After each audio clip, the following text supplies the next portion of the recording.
नमस्कार. आज 1 मे महाराष्ट्र दिन. जागर मराठी नेहमीच विविध क्षेत्रांमध्ये कार्यरत असलेल्या मान्यवरांच्या भेटीगाठी घेऊन तुमच्या भेटी जाणत असते.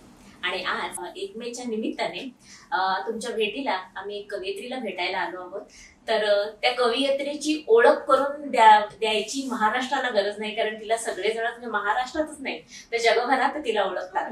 कारण अभिनेत्री, लेखिका मधुराणी गोखले हिने हिच्या चहा, कॉफी तसेच इम्रोज या कवितांना अगदी घरोघरी नेऊन सोडले आहे. आणि घरोघरी म्हणणार नाही, मी प्रत्येकाच्या मनामध्ये रुजवली आहे. मोबाईल मधून.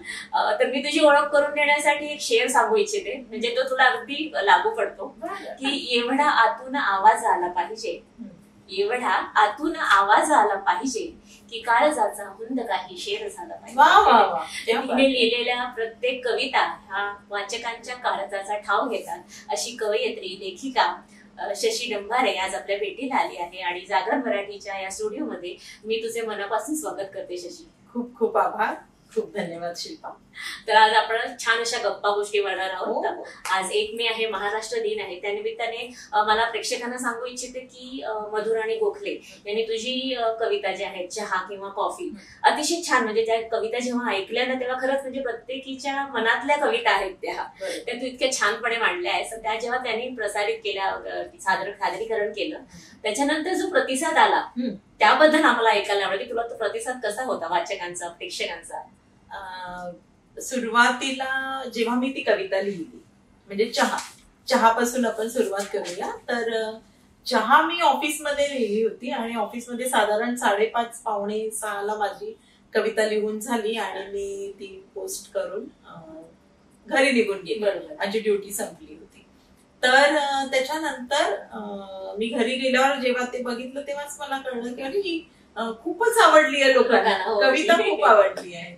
तर ठीक आहे. मग ती मधुराणीनी तेव्हा नवीनच व्हॉट्सअप सुरू झालं होतं आणि ती कविता प्रचंड व्हायरल झाली. ती मधुराणीपर्यंत पोहोचली. मधुराणीनी तिच्या कवितेचं पान या युट्यूब पेजचं उद्घाटन त्या कवितेने केलं. आणि मग तोपर्यंत मधुराणीची आणि माझी ओळख नव्हतीच. तर त्यानंतर मधुराणीमुळे त्या कवितेला प्रचंड वलय मिळालं. म्हणजे मीही ती कविता त्यांच्याकडनंच ऐकली. बरोबर. म्हणजे ती पंचतारांकित झाली कविता.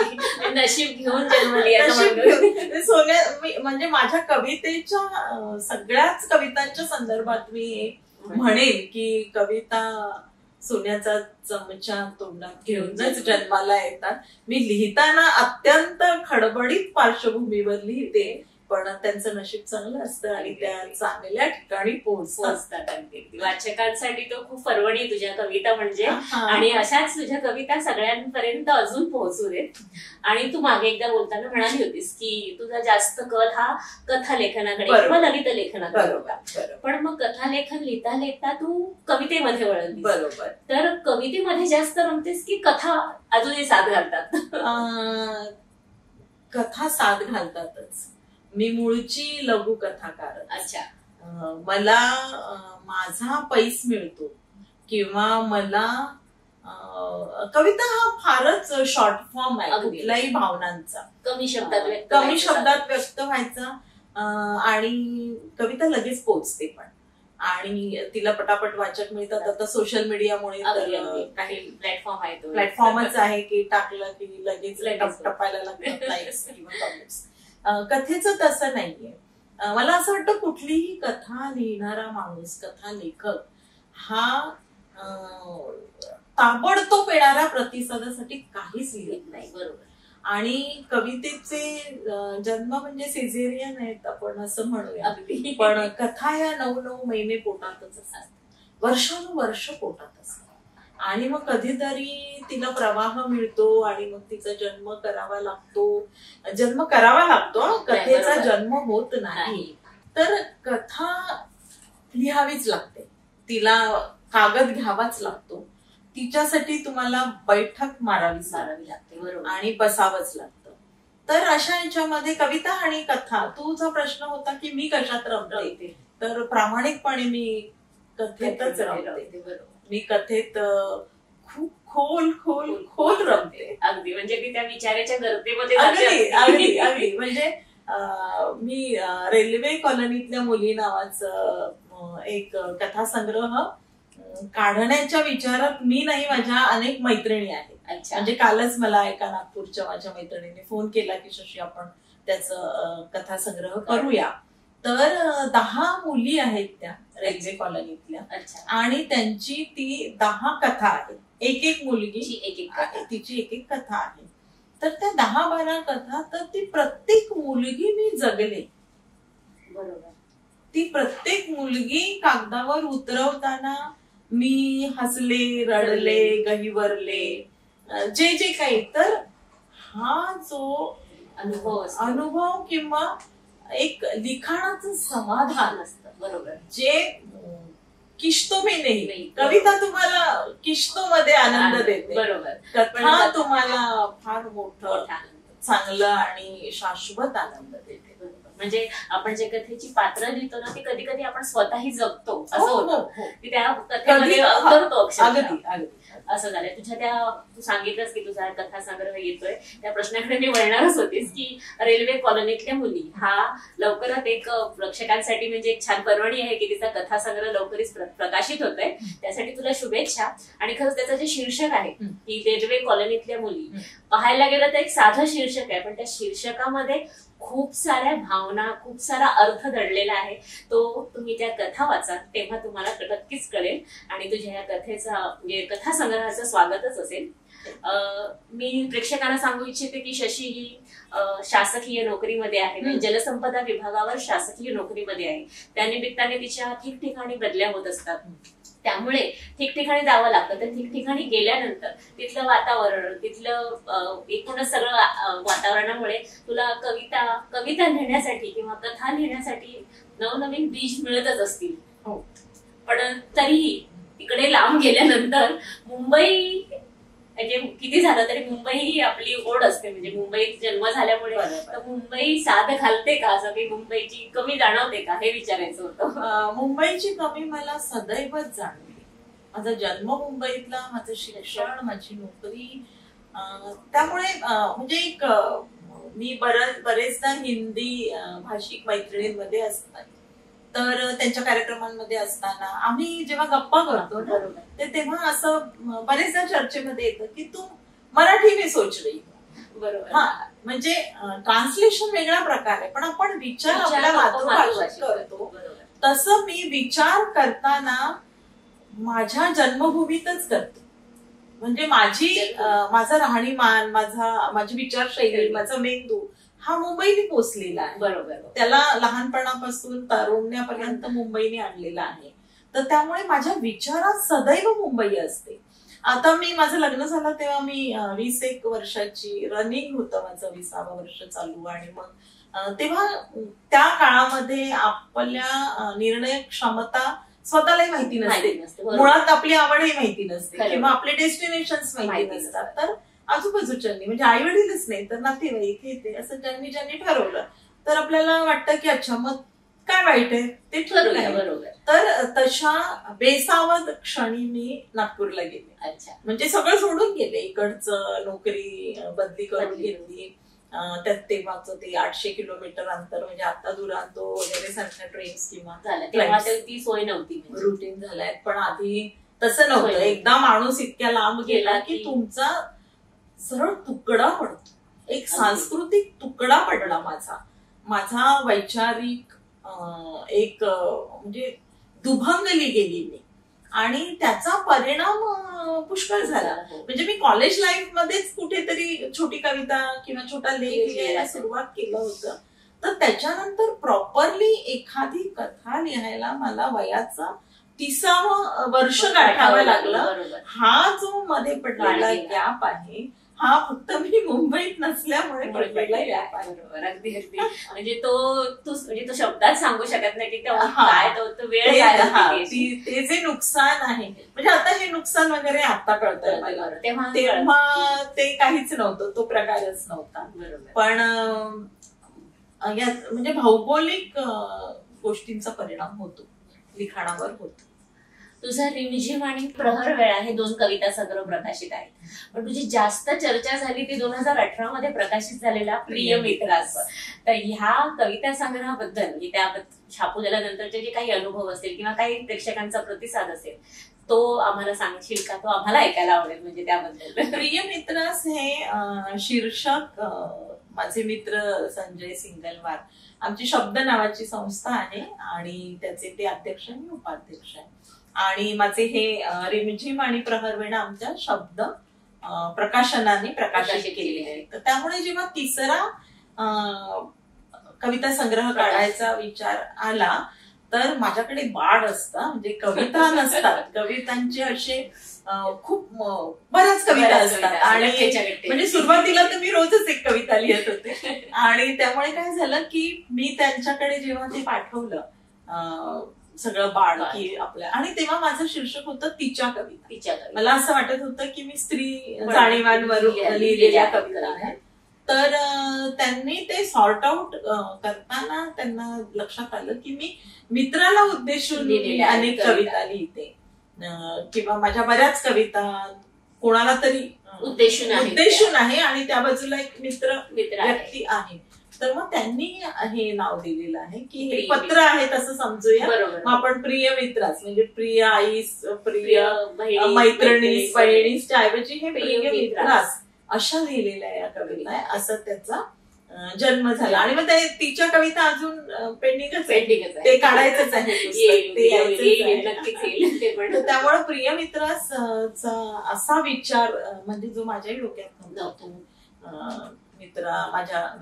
माझ्या मित्राच्या डोक्यात आला आणि त्यांनी ते पूर्णत्व स्वतःच नेलं आणि हे जे पुस्तक माझ्या हातात आलं. पण याचा फार चांगला एक प्रतिसाद आला. म्हणजे मला असं वाटतं की एक स्त्री कविता लिहिते आणि मित्राला लिहिते, तर उत्सुकता म्हणूनही खूप जास्त पाहिलं गेलं किंवा काहीतरी वेगळं म्हणजे चांगल्या अर्थाने पाहिलं गेलं असेल किंवा कसला आगाऊपणा म्हणूनही पाहिलं गेलं असेल, पण पाहिलं गेलं.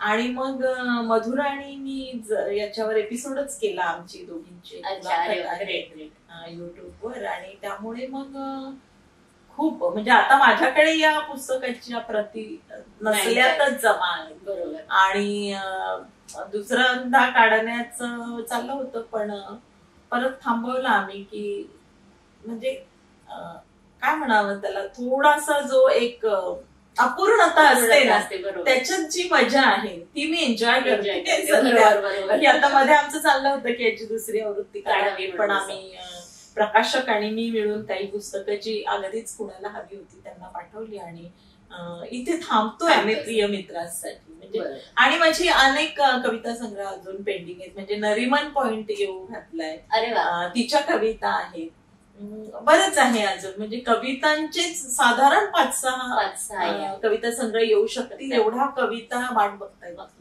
आम्हाला कधी तरी पण ते प्रचंड खर्चिक आहे आणि त्यामुळं ते जसं जसं पेलवेल तसं तसं करायचा विचार आहे. म्हणूनही मी याची दुसरी आवृत्ती थांबवली की कदाचित मग याला आणखी खर्च येईल. बरोबर. त्यामुळे असं आहे. तर प्रतिसाद खूप. आणि मग याला लगेचच म्हणजे हे 2018 मध्ये आलं, 19 मध्ये याला डोंबिवलीचा पुरस्कार मिळाला. आणि मग आता आपण प्रतिसाद कसा म्हणायचा की पुस्तकं किती खपली किंवा किती लोकांपर्यंत पुस्तक पोहोचलं. पण मला याला प्रतिसाद असा मजा वाटते की किरण येले माझा आवडता कवी, तर किरण आणि मी एकदा भेटलो तर किरणने मला सांगितलं की शशी एका स्पर्धेमध्ये 3 कवयित्रींनी तुझी कविता स्पर्धेत वाचत होत्या. तर मला वाटतं की हा सगळ्यात उत्तम प्रतिसादाचा नमुना आहे की अनेक स्पर्धांमध्ये चहा आणि कॉफी सादर केली जाते, तिला बक्षिसं मिळतात. एक मला डोंबिवली की ठाण्याची एक नाट्य संस्था आहे, त्यांनी पण चहावर काहीतरी एक छोटस नाटक केलं. तर त्यामुळे मला असं वाटतंय की पुस्तक सगळ्यांपर्यंत पोहोचले आणि खूप छान त्याला प्रतिसाद. आणि आपल्या कवितेला मिळाला तो पुरस्कार, तो सन्मानच आहे असं आहे. तो रोजच मिळतो मला. हो अगदी. आणि तसाच नेहमी मिळत राहू या सदिच्छा. तू शब्द या संस्थे, साहित्य संस्थेची उपाध्यक्ष पण आहे. या संस्थेद्वारे तुम्ही इंडोनेशिया, बाली, मलेशिया अशा अनेक ठिकाणी साहित्य संमेलनं घेतली आहेत बाहेर जाऊन. ही खूप कौतुकाची गोष्ट आहे. आणि बाहेर जाऊन मराठी साहित्य संमेलन घेणं, तर याविषयी आम्हाला थोडं काही सांगशील का? म्हणजे त्याचा अनुभव तुझा तिकडच्या व्हायच्याबद्दल आणि पुढे आणखी तुमचे काय उपक्रम आहेत त्याबद्दल. तर कसं आहे की मी जेव्हा नागपूरमध्ये होते आणि तेव्हा माझी शब्द संस्थेशी ओळख नव्हती.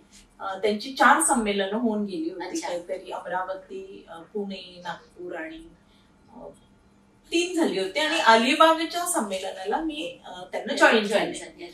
तर त्यावेळेस किंवा आजही आपण सांस्कृतिक किंवा ह्या सगळ्या क्षेत्रात ज्या सध्याची अनागोंदी बघतो. बरोबर. म्हणजे एखादा संमेलन, आता आपण मराठी साहित्य संमेलन अखिल भारतीय, तर किती संमेलन डिक्लेअर झाल्यापासून त्या मागचे वाद, म्हणजे त्या अध्यक्षपदापासून तर ते कट्ट्यांपर्यंतचे वाद.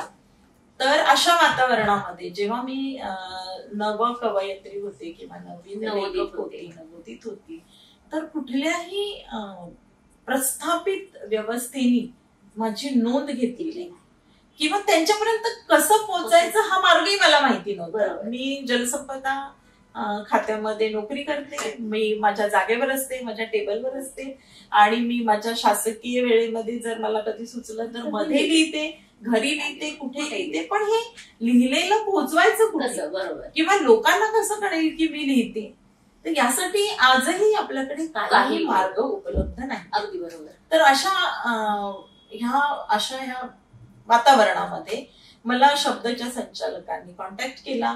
तर तेव्हाच मला खूप भारी वाटलं की अरे म्हणजे लोक आपल्याला ओळखतात. तर त्यांनी मला अलिबागच्या संमेलनात आमंत्रित केलं आणि मग तेव्हापासून मी त्या संस्थेशी जुळली गेली.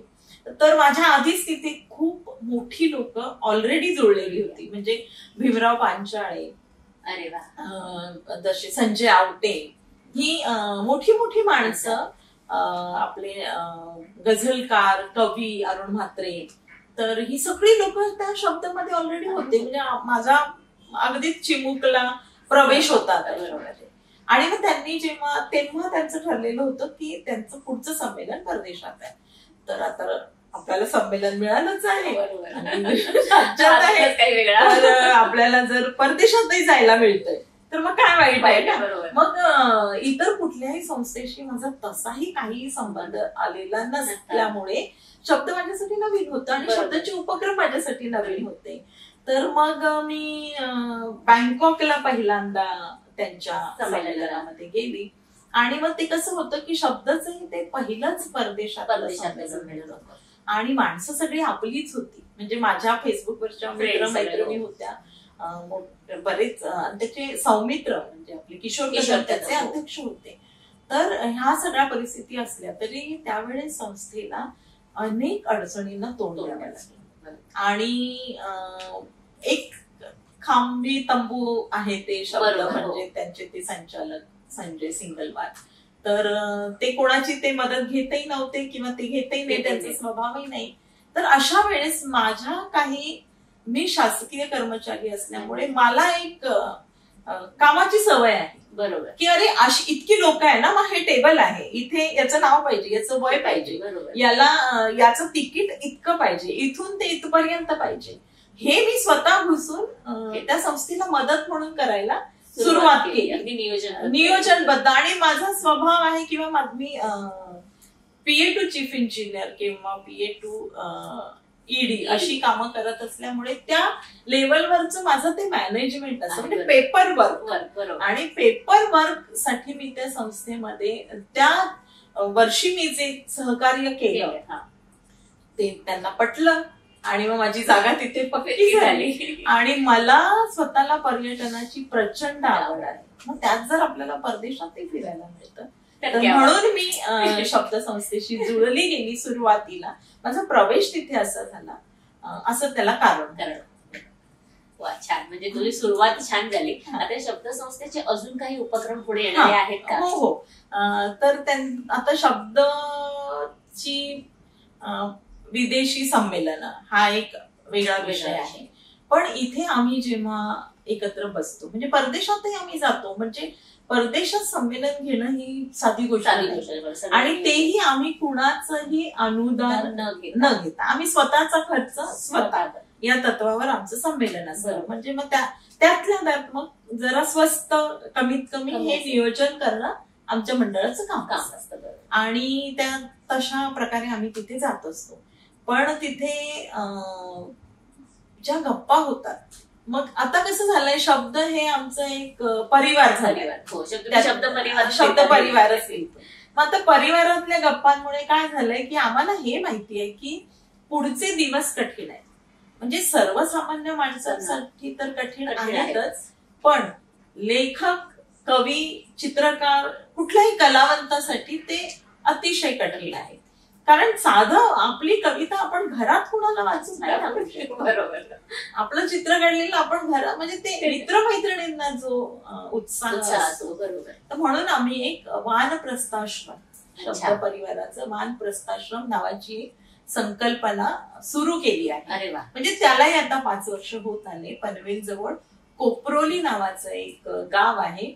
आणि त्याचं वैशिष्ट्य असं की एक रस्ता पार केला तर शहर आहे, आणि एक रस्ता आत आलो तर माथेरानचा मागचा भाग आहे. अशी ती सुंदर जागा आहे. तिथे आम्ही एक आमचं जागा, एक वानप्रस्थाश्रम म्हणून एक आश्रम सारखं. आणि तिथे आमची कल्पना तर हीच आहे की म्हातारपणात आपण एकमेकांच्या मागे कविता घेऊन पळायचं, तर आपल्या कविता आवडणारी, आपल्या कलांबद्दल आदर असणारी, आपल्यासारखी माणसं तिथे एकत्र आपलं म्हातारपण घालू, अशी आमची ती सुरेख संकल्पना. म्हणजे आताच्या या युगामध्ये कोणीतरी कंटाळून आपल्याला कुठेतरी हे करण्यापेक्षा आपण स्वतःहून अगदी अलिप्त होऊन मोकळून आपलं आयुष्य छानपणे जगण्याची खूप छान अशी संकल्पना आहे. खूप आवडली. प्रेक्षकांनी याची नोंद घ्यावी. फक्त तुम्हाला कविता ऐकाव्या लागतील.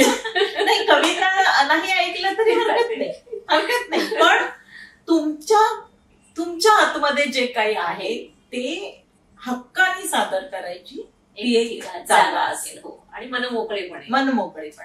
आता तुझा एकूणच प्रवास आम्ही बघितला. अगदी लेखन म्हणजे कथा लेखनापासून कवितेपर्यंतचा जो प्रवास आहे, या सर्व प्रवासामध्ये एकूणच मागे वळत, आज तुझ्या टप्प्यावर आहेस, तर एकूणच मागे वळून पाहताना तुझ्या या लेखन प्रवासाबद्दल तू काय सांगशील?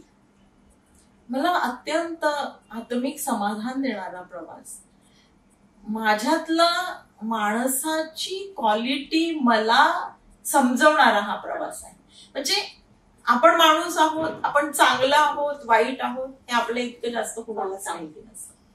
पण नुसतीच जगली असते, नुसतीच नोकरी केली असती, नुसतीच रिटायर झाली असते, पेन्शन खात बसली असते, पण माझ्या लिखाणाने मला नुसतं जगायचं नाहीये, तर तुला एक लेखक म्हणून जगायचं आहे. आणि मग काय असतं की लेखक किंवा कवी आपण आहोत म्हणजे आपल्याला आतल्या आत अनेक झरे आहेत. बरोबर. तर हे झरे सगळ्यांना लागत नाही. मग तू लकी आहेस. माझ्या कवितांमध्ये मी बरेचदा हे करते की उल्लेख करते की खूप दिलंय कवितेने किंवा भरभरून दिलंय. आणि मेन म्हणजे आपल्याला मला रसरशीतपणा दिलाय, जो आपल्या अनेक क्षेत्रांमध्ये, म्हणजे माझ्या नोकरीतही मला त्या प्रसन्नतेचा किंवा त्या रसरशीतपणाचा उपयोगच उपयोग. म्हणून मागे वळून पाहताना मला हा रसरशीतपणा माझा कायम राहू दे असंच वाटतं. आता प्रेक्षकांसाठी तुझ्या कविता, म्हणजे कविता संग्रहामधल्या एखाद्या कविता आम्हाला ऐकायला नक्कीच आवडतील.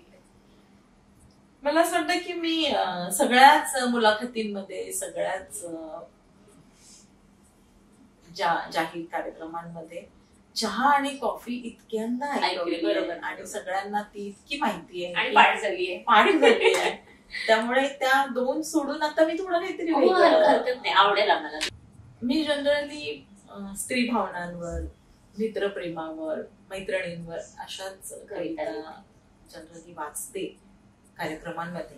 पण आता मी परवा एक कविता पोस्ट केली फेसबुकवर, तिलाही उत्तम प्रतिसाद आलाय. ती कविता थोडी माझ्या स्वभावापेक्षा वेगळी आहे, पण आजूबाजूला वातावरणच असं आहे की अनेकदा असा उद्वेग कवितेमधून येतो. बरोबर. तर थोड्या वेगळ्या टाईपची एक कविता. OLX सारखी एखादी साईट माहित आहे का कुणाला? OLX सारखी एखादी साईट माहित आहे का कुणाला? मी माणूस विकायचा म्हणते माझ्यात. OLX सारखी एखादी साईट माहिती आहे का कुणाला?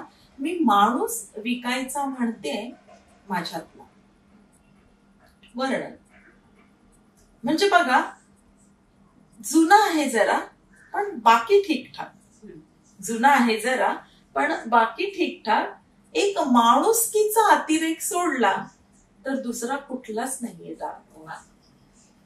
दुसरं म्हणजे हल्लीच्या वातावरणात ऍडजस्ट होणं जमत नाही. हल्लीच्या वातावरणात ऍडजस्ट होणं जमत नाही.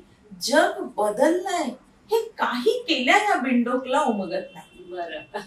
माणूसपणाचं गाठोडं कवटाळून कुणाच्याही दुःखात रडत सुटतो. माणूसपणाचं गाठोडं कवटाळून कुणाच्याही दुःखात रडत सुटतो. कुणावरचंही दिसू दे अन्याय, संबंध नसताना पेटून उठतो. आता असे दिवस आहेत. आता असे दिवस आहेत का?